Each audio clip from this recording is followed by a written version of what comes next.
Ground floor perfumery, stationery and leather goods, wigs and haberdashery, kitchenware and food. First floor, telephones, gents, ready-made suits. Yes, sir. This is genuine hard-wearing barothea. How much is it again? It's £120, sir. Now, I know you may think that's expensive, but let me point out one or two details. The hand-stitched lapels. The last two buttons on the cuffs are fully operational. You wouldn't get that on a cheap jacket, would you, Mr. Lucas? No, you wouldn't, Mr. Humphreys. The buttons were just stitched on. How does the back look? Oh, it's very snug at the back, sir, but you've got such broad shoulders. How about a pine paisley scarf to go around the neck? How much is it? £14, sir. Let's look. Oh, yes. That does set off the neck, doesn't it, Mr. Lucas? Oh, yes, it does, Mr. Humphreys. And the hand stitching and the buttons on the cuff. Thank you, Mr. Lucas. This stick looks rather nice. How much is that? Oh, that's our special offer, sir. £3.20 genuine wooden ash. I like it. Ah, good morning, sir. I'm sorry I wasn't here to attend to you myself. I've just been to the cloakroom. May I say, sir, how much that jacket suits you? Oh, it's an exemplary fit. Congratulations, Mr. Humphreys. Thank you, Mr. Goldberg. The gentleman's also taking the pine paisley scarf. And the ash walking stick. Yeah, oh, I should say the ash walking stick would be more suitable with a tweed jacket. Now, this one, for example. Oh, I do like that. You like it? There you are. Try it on, sir. Please. Thank you. There we are. This is a special offer, sir. This is £140. You can buy the cotton wool to stuff in them on the ground floor.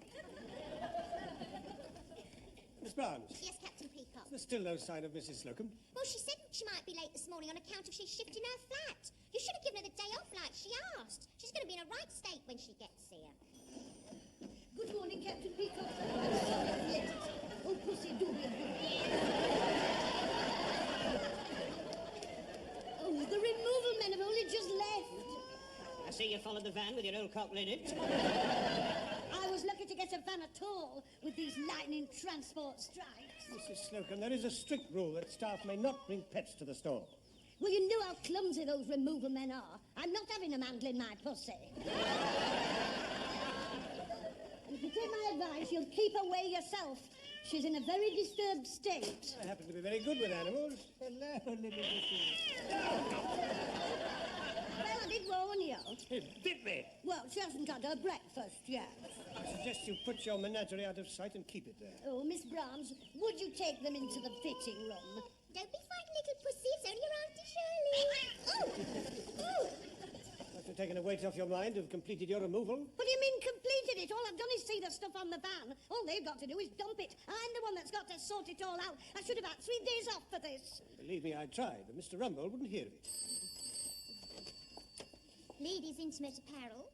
I said ladies' intimate apparel. All right, then, knickers and knocker cupboard.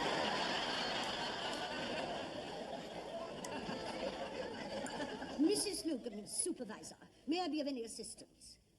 Mr. Armstrong? Oh, it's the van driver. I've got what? I've got squatters in my new flat. Oh. Well, I mean, they can't squat on me. I mean, they've got to squat on people who live in council flats and millionaires. Well, what am I going to do with all my furniture? That wasn't a very helpful suggestion. No, I can't take it back to the old flat. The other people will have moved in now. I know. Can we leave it on the van? He's got another job at lunchtime. Well, you'll just have to give me a minute to think. Look, tell me your telephone number and then I can ring you back. Right, I've got it. What am I going to do? Who am I going to squat on? Yes, well, I've had a word with Mr. Grace, and in view of your predicament, he is prepared to help. And so I should hope. If I'd had the day off, I could have been in time and stopped this. Well, all you had to do was ask. I did, through Captain Peacock. You remember I made the suggestion in the washroom, sir? Yes, well, I couldn't hear very well through the door. Anyway, you should know by now that I close my ears to suggestions in the washroom.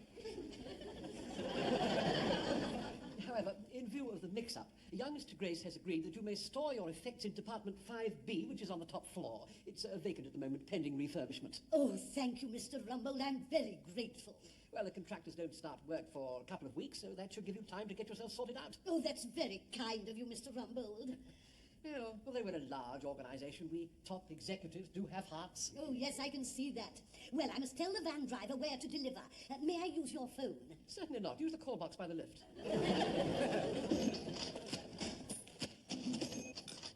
Mr. Lucas, may I have that piece of chicken you've left on your plate for my pussy? Certainly. Not with your fingers, Mr. Lucas. She's very particular. Would your little companion like the head of my sardine? No, thank you. She has very few teeth left, and her poor gums can't crunch the skulls. That's why Mr. Goldberg didn't eat it. How long is it going to take you to get rid of these squatters? I don't know. Well, where are you going to sleep tonight? Well, I suppose I shall just have to go to an hotel. Unless, of course, one of my friends offers me accommodation.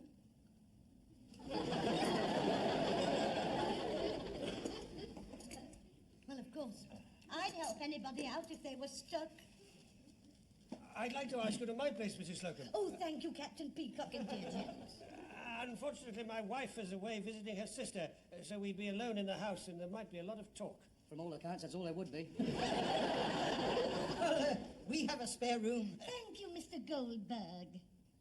But unfortunately, last night the cold water tank sprang a leak, which brought down the ceiling all over the bed, taking with it the wiring which electrified the springs. You never mentioned that this morning. Well, it slipped my memory until this very minute. Unfortunately, we haven't got a spare bed, but if you're really desperate, Mrs. Slocum, you could always come and snuggle up with me. I don't think so, Mr. Lucas. If you're worried you couldn't control yourself, I could always put a bolster down the middle. I don't think my being homeless is a subject for joking. I quite agree, Mrs. Slocum. Oh, Mr. Humphreys, I knew that you'd be sympathetic. What a pity I've got those 3 Pakistani nuns staying. Not only have they got the spare room, but they're on the sofa as well. You didn't mention that this morning, Mr. Humphreys. No, I forgot it while you were forgetting your ceiling. Which leaves you, Miss Brown. Oh, well, I don't think I've mentioned it, but my brother's a rugby player. You never even mentioned you had a brother. Well, anyway, his team's got to set off early tomorrow for a big match, so they're staying the night at our place to be ready for the bus. You see, they usually go on the train, but with all the sudden strikes, they didn't want to take the risk. So anyway, that means we've got big, hairy, beer-drinking men in every room.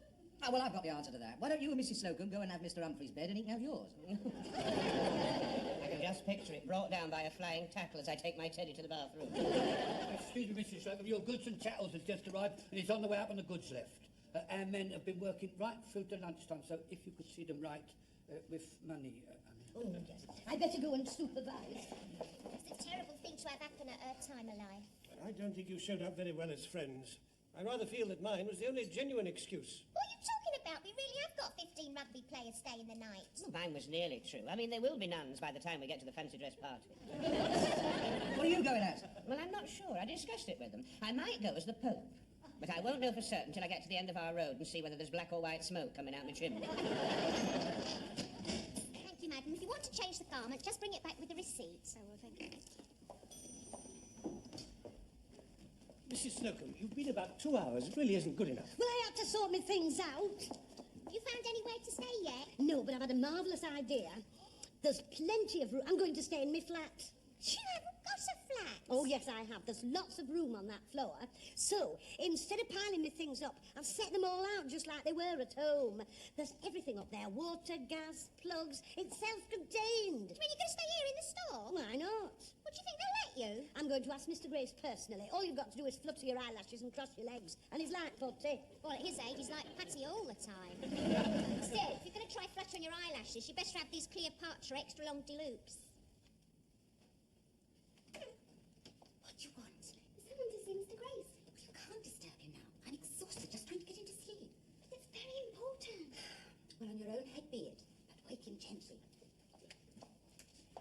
Good evening, Mr. Grace. Oh, where am I? I'm sorry to have to wake you. So I hope it's important. I was in the middle of a very nice dream. You look very good in the Girl Guides uniform. Oh, thank you, Mr. Grace. Mrs. Slocum would like a word with you now. Oh, very well. Tell her I'll give her a few moments. Oh, and Mr. Grace will see you now, Mrs. Slocum. It's very good of you to see me, Mr. Grace, when you're so busy. Not at all. Please sit down.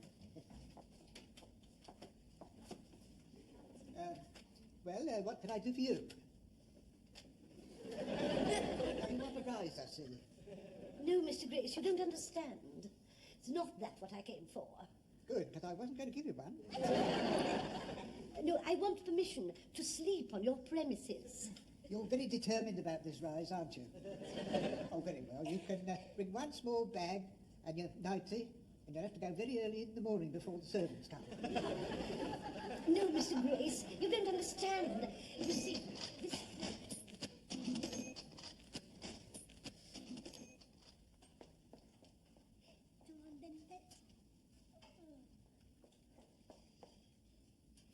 There you are, little sweetheart. Isn't it nice to be back in your usual corner? Oh, Pussy, it's lovely to be at home again. There you are. I wired it up to the juice, and I've connected the gas stove so you can boil a kettle. Oh, thank you, Mr. Harmon. Well, I seem to have everything except a front door. Oh, hang about. Warwick! Hello? Get down with that wall unit, will you? Have it over here. Left over from Grace Brothers' ideal home display.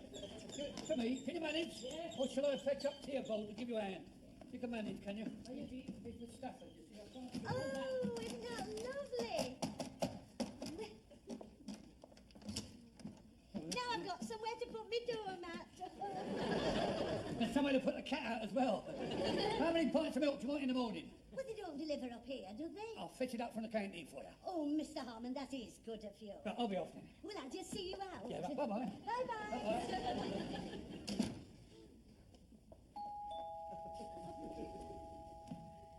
Yes? I forgot to plug in the phone. Can you do that? Oh, yeah. I can give you an outside line or an internal one, see? It's a very nice place you've got here, isn't it? Oh, and it's ever so easy to run. Must be worth a bit being detached.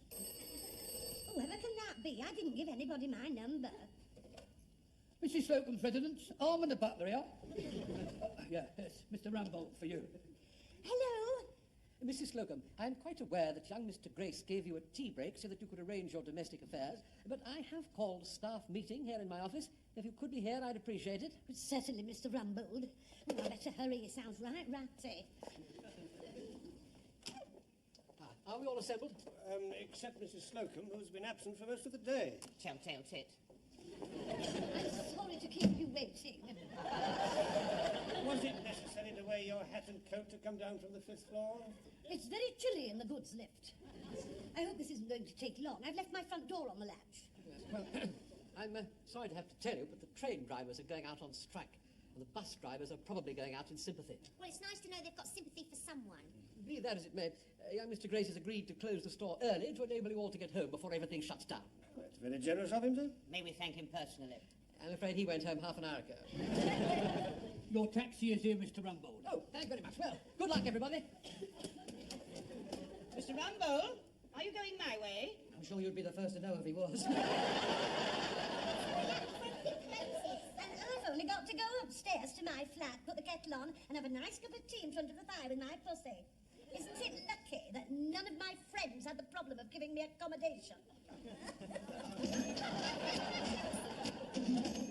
This year's fancies are passing fancies. La-dee-da-dee-dee-dee. These my heart understands. La la la la la la la. I'm dreaming dreams. Oh.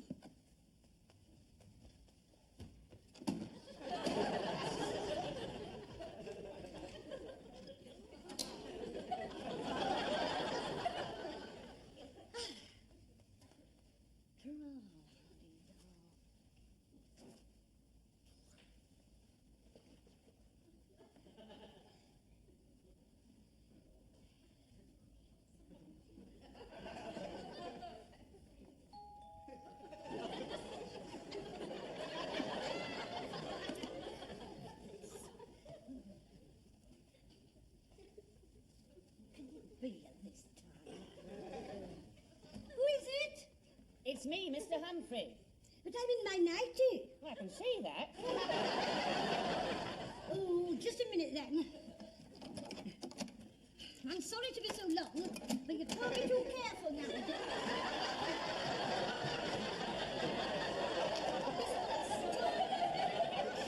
Can I give you a hand?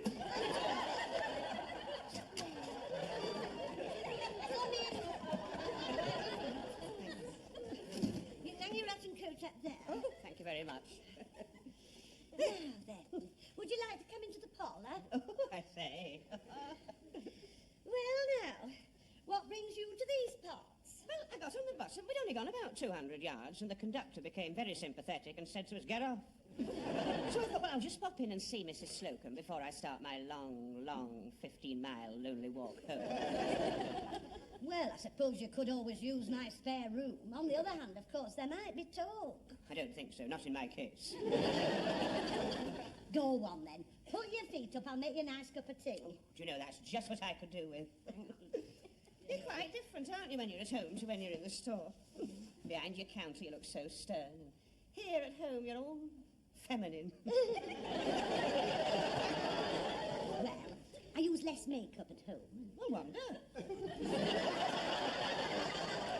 I give you a hand? No, there's no need. Oh, I don't mind. I'd like to see your kitchen. Oh, well, come on, then. Oh, what a lovely view. Yes.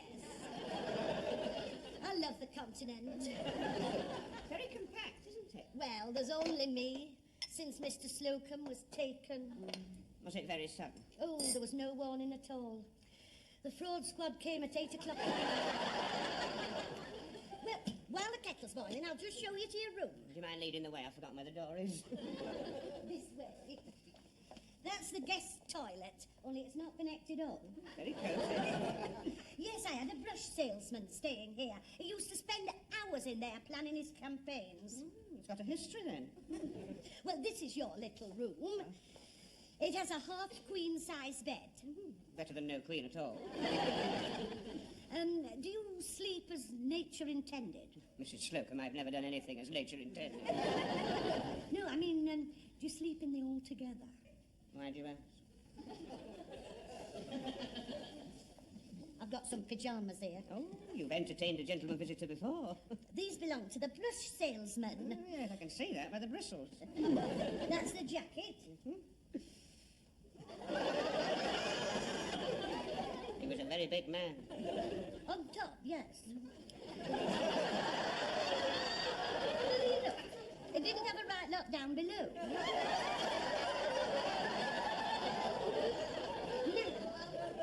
Here's your tea's made, and there's a little telly in this cupboard. Oh, I'll just switch your blanket on. There, it'll take the chill off for you. Mrs. Slocum, you certainly know how to look after a person. Well, it's nice to have somebody to care for. You seem to enjoy it. I bet your mother does too. She says it's time I left home. Well, just for tonight, you have.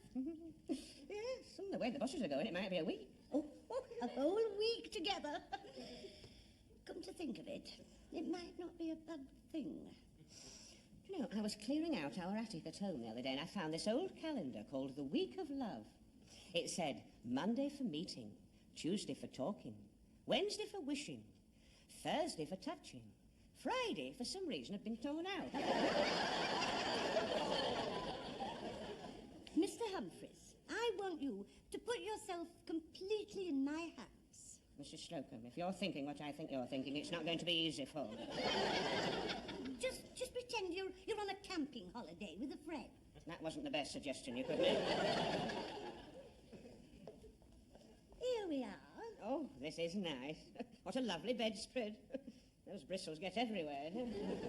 Now, just try that bed. It's ever so comfy. Oh, yeah. It's got a lot of life in it. There's a lot of life in me as well. Me mother.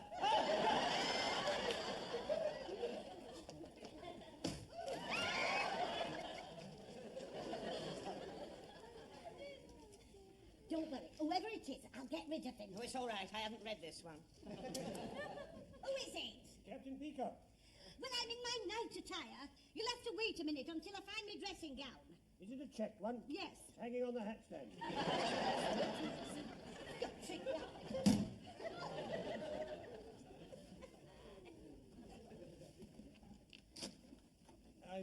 I'm sorry to disturb you, but the strike has hit the underground and all the buses have stopped. Aren't you afraid there might be talk? As long as that's all there is. Oh, come in. Wipe your feet. Well, I thought rather than prowl the streets looking for a hotel, I'd borrow your sofa. Oh, you've clipped me to the post. You are going to have the spare room. It's down there. You're very hospitable, Mrs. Slocum. Oh, it looks rather cosy. I thought you were going to give me the spare room. You've forgotten, Mr. Humphreys. Your accommodation has been taken care of. Captain Peacock might see. Not when the lights are out, he won't. It'll do nicely. I've had a sandwich, so you needn't bother about supper. I wasn't going to. Well, if it's all the same to you, I'll turn in. Oh, well, hurry up then. The sooner the better. Sleep well.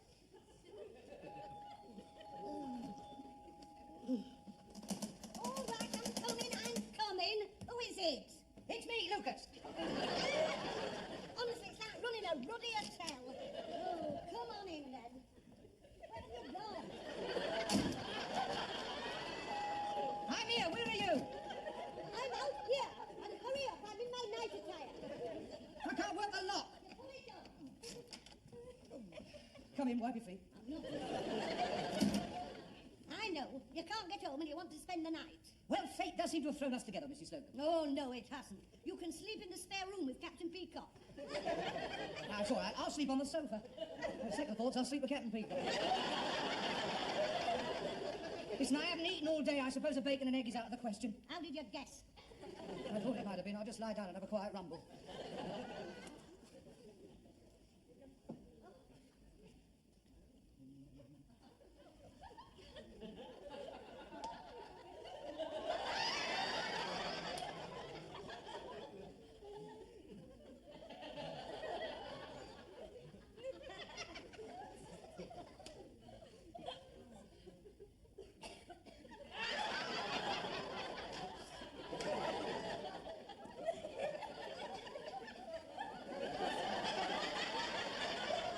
Sir Humphreys? Lucas! Thank heaven for that. Nothing. As soon as they drop off, you can creep into my room. Come in, it's open. We couldn't get home. We wondered if you could give us shelter for tonight. Come in and wipe your feet. I don't know where you're going to sleep. I mean, Captain Peacock and Mr. Lucas are in the spare room and Mr. Humphreys is on the sofa. I'll go with Peacock. Lucas, you're sleeping on the floor. It's marvellous, isn't it? I'll sleep in the bath. After 25 years of marriage, one gets the knack, you know? Now, see, if we put these two chairs together, Mr. Lucas can sleep across these. No, he can't. I mean, if he does that, he'll see that you're not on the sofa. But I am on the sofa. Yes, but you won't be when everybody's gone to sleep. We might arouse somebody's suspicion. At this rate, we'll be lucky if we rouse anything. Oh, who can this be? With any luck, it'll be the brush salesman. Don't tell me you can't get home when you've come to spend the night. Well, I don't want to put you out. Well, I'm afraid I'm going to have to put you out because I've got all the rest staying here and there's no more room. Well, I don't mind sharing your bed. Well, it doesn't happen to be convenient. Oh, well, it wasn't inconvenient when you got stuck at my place and had to share mine. Well, I'm not going out on them streets again. I've had 4 proposals between here and the bus stop, and they wasn't marriage. go on and get him.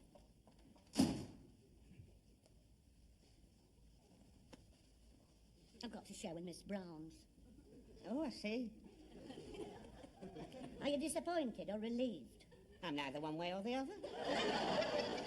I'm afraid that's the way you're still going to be in the morning.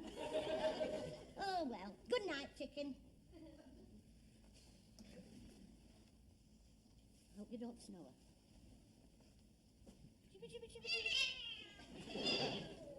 Mr. Humphreys, leave my pussy alone.